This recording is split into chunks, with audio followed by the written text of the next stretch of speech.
Hello, everyone. My name is Chrisam, and I'd like to invite you to this Kundalini conversation. In this conversation, I'd like to continue a previous conversation about uncluttering your Kundalini. And one of the ways we clutter up our Kundalini is by becoming so involved and so engrossed by what has brought us to Kundalini that we fail to move further into it. In other words, we become addicted to the path that brought us here instead of going further into the many paths that the Kundalini will offer us.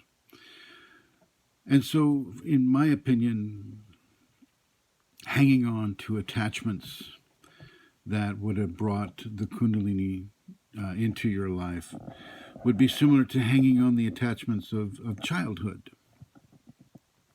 hanging on to the attachments of having a mommy and a daddy make all your decisions.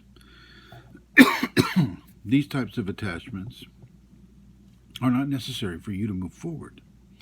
Matter of fact, they typically will just hold you back. So I will suggest that you remove some of these attachments, some of these crutches that you may have developed in your ascent into the Kundalini, and allow the Kundalini to point you in the right direction. You never get to go back, truthfully. You can stay in stasis for a while, but you never really get to go back. You must move forward.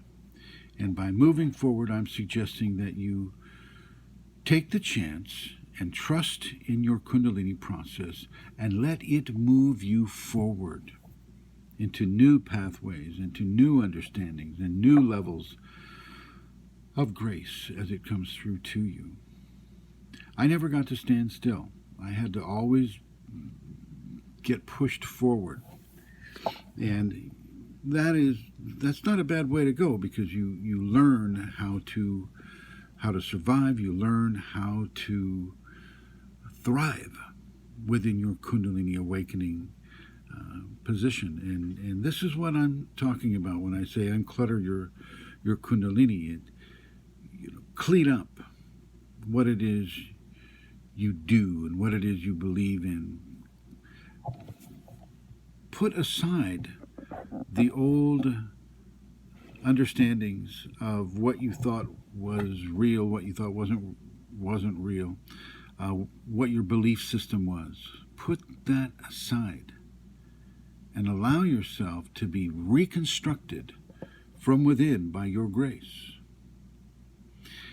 So if you were attached to a specific religion and the Kundalini is maybe moving you away from that religion, then move away. Don't resist it.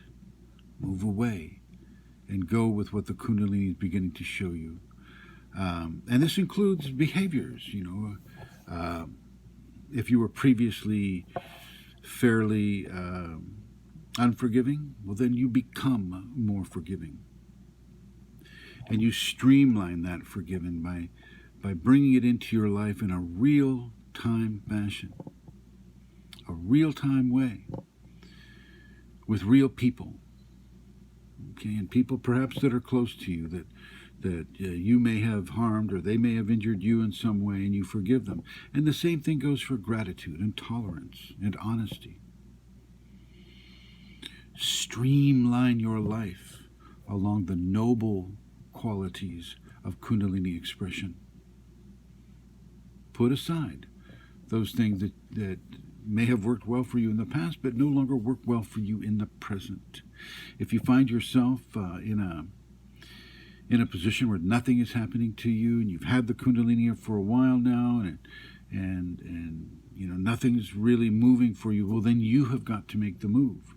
Don't sit there and wait for phenomena from the Kundalini to move you. You have got to make the move. And you have got to put away the reliance and the use of the crutch of what has brought you there, and bring yourself into balance with what is happening and what you need to do to move your process forward. Thanks for watching.